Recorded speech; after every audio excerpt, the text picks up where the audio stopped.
Français, échoué à Londres 6 mois plus tôt après un bouleversement subit et cruel de son existence, Robert de Gramont, alias Robert Morgan, venait de perdre, ce matin même, la place de précepteur qui le faisait vivre.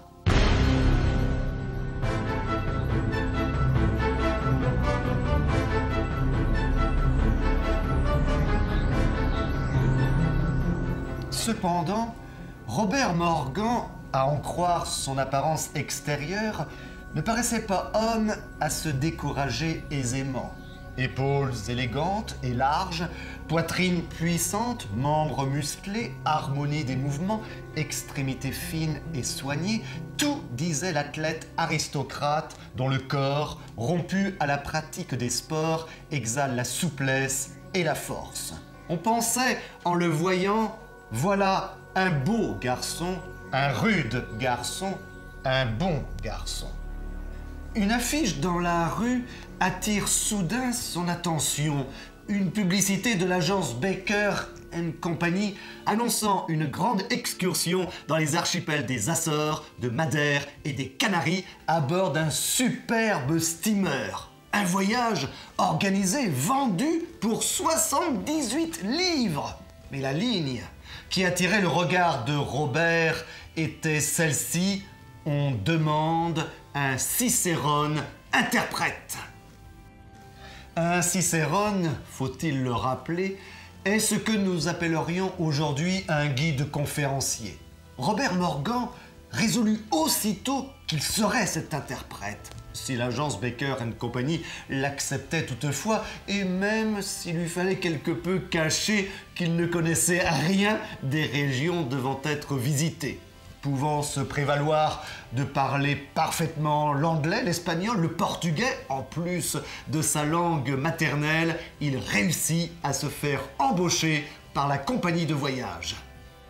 Mais quelle n'est pas sa surprise de découvrir le lendemain, dans les rues de Londres, d'autres affiches d'une agence concurrente, l'agence Thomson et compagnie, vendant un voyage en tout point comparable pour la somme de 76 livres, soit 2 livres de différence. Une véritable guerre des prix s'engage durant plusieurs jours entre les deux agences de voyage à coups de publication d'affiches sous les yeux éberlués de Robert et l'œil amusé des passants.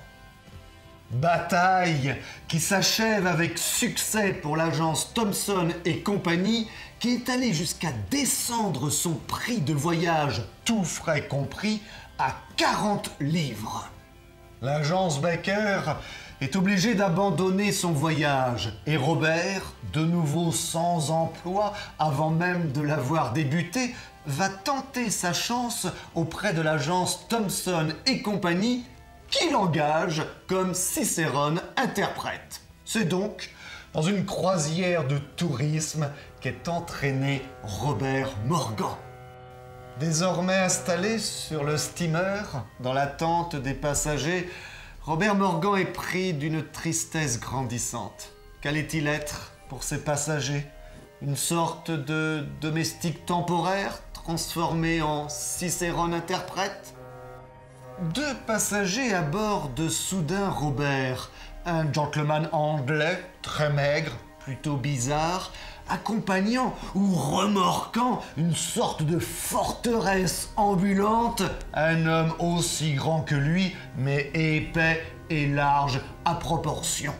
C'est à monsieur le professeur Robert Morgan que nous avons l'avantage de parler, demanda le premier. Oui, monsieur, répondit machinalement Robert, surpris du qualificatif de professeur. Enchanté, monsieur le professeur, affirma avec une froideur glaciale le gentleman. Je suis moi, Mr. Saunders, et permettez-moi de vous présenter Mr. Van Pieperboom de Rotterdam, qui ne parle que le hollandais et qui est à la recherche de l'interprète. Monsieur Pieperboom tombe mal, monsieur, interrompit Robert. Je ne sais pas le hollandais plus que vous. Comment? Vous ne savez pas le hollandais? S'écria Saunders en tirant des profondeurs de sa poche un papier qu'il présenta à Robert.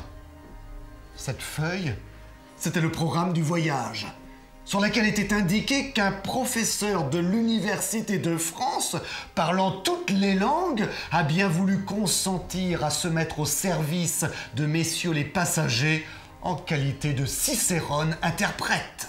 Robert Morgan découvre ainsi petit à petit que Mr. Thompson, l'administrateur de l'agence Thomson et compagnie, n'en était pas à un mensonge près quand il s'agissait de réclames.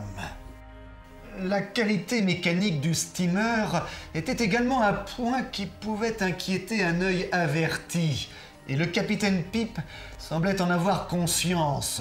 Mais la seule personne à qui il se confiait est un être à 4 pattes situé invariablement à 20 cm des talons de son maître, un chien du nom d'Artimon, mais que le capitaine surnommait Master. Considérant Artimon bien en face, le capitaine décréta d'une voix courroucée en parlant de son navire: « Enfin, c'est de la camelote tout ça, monsieur !» Artimon baissa la tête d'un air désolé. « Et s'il nous tombait quelques bons coups de vent, hein, Master ?» Parmi les passagers, Robert remarque rapidement une ravissante jeune femme, Mistress Alice Lindsay, une américaine richissime, accompagnée de Miss Dolly Clark, sa sœur, et de Mr. Jack Lindsay, son beau-frère. « Son beau-frère, dites-vous » demanda Robert à Mr. Thompson. « Mistress Lindsay n'est donc pas mariée ?»« Veuve », répondit Thompson. Pourquoi il fut satisfait de cette réponse, Robert eût été bien embarrassé de le dire. Afin de remédier à sa méconnaissance totale des régions visitées, Robert passe des heures dans sa cabine à lire les guides de voyage pour apprendre l'histoire et la géographie de ces archipels. Enfin, après plusieurs jours de navigation, la croisière débarque aux Açores où une première visite y est menée par Robert qui joue son rôle de Cicérone. À peine avait-il ouvert la bouche que la plupart des passagers s'étaient arrêtés auprès de lui, jaloux d'entendre le professeur français. Ceci en attirant d'autres, il fut bientôt le centre d'un véritable cercle. La troupe de passagers débarque à Horta, capitale de l'île de Fayal. Au signal de Mr. Thompson, la colonne de touristes s'ébranla pour accomplir le programme chargé des visites sous la conduite de Robert. Sur le passage de la colonne, les rares promeneurs se retournaient avec surprise. Les boutiquiers sortaient sur le pas de leur porte. Que signifiait ce débarquement? L'île était-elle donc envahie? D'église en couvent, de couvent en église, sans grand intérêt, on atteignit enfin l'éminence dominant la ville. Et suant, soufflant, mais toujours en bon ordre, les touristes suivaient Thompson et Robert. Nous arrivons donc à l'article suivant du programme, dit Robert. Vue magnifique, 5 minutes. Ceci dit, Robert ayant rempli ses fonctions de Cicérone, le cercle se rompit et les touristes s'éparpillèrent à leur fantaisie en contemplant le panorama étendu devant eux. Bref, vous l'avez compris, nous sommes loin, très loin des voyages extraordinaires des premiers romans de Jules Verne. Les terres inconnues se sont réduites comme peau de chagrin. Et le monde est désormais le terrain de jeu d'agences de voyage dont l'organisation peut parfois être bien douteuse. Ce que dénonçait déjà Jules Verne dans son roman Clovis d'Ardentor lorsqu'il y écrivait « Ces voyages économiques vous obligent à visiter au même jour et à la même heure les mêmes villes et les mêmes monuments ».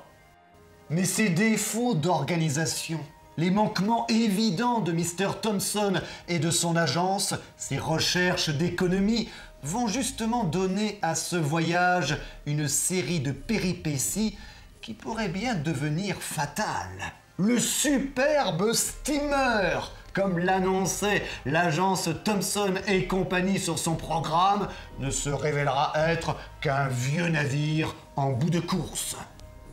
Tout cela se terminera par un naufrage, heureusement sans victime, à quelques centaines de mètres de l'une des îles du Cap-Vert. Le rapatriement à Londres des membres de notre croisière devient une véritable aventure durant laquelle nos touristes se retrouveront prisonniers de bandits maures sur les côtes africaines. Cette série de péripéties aura néanmoins offert la possibilité à Robert Morgan de sauver la vie de Mistress Alice Lindsay. Et peut-être devinez-vous qu'un amour va progressivement relier la jeune et ravissante veuve au Cicérone interprète. Un amour auquel Robert se refuse toutefois, prétextant une barrière sociale et surtout financière. Et je puis vous révéler que cette barrière finira par s'effondrer lorsque Robert révélera à l'un des passagers devenus amis et confidents son histoire, sa véritable identité et son statut aristocratique, une confidence qu'Alice entendra bien malgré elle.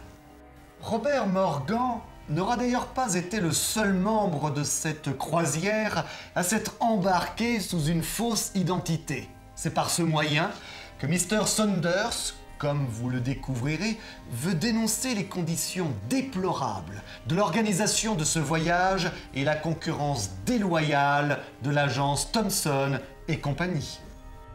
Ce roman, écrit au milieu des années 1890, apparaît bien différent des autres voyages extraordinaires. Et il y a une bonne raison à cela. Ce roman n'est pas de Jules Verne, mais de son fils Michel. Après des années bien difficiles et conflictuelles, le père et le fils se sont finalement retrouvés et travaillent parfois ensemble. Cet ouvrage ne sera d'ailleurs publié aux éditions Hetzel qu'en 1907 sous le nom de Jules Verne, 2 ans après sa mort.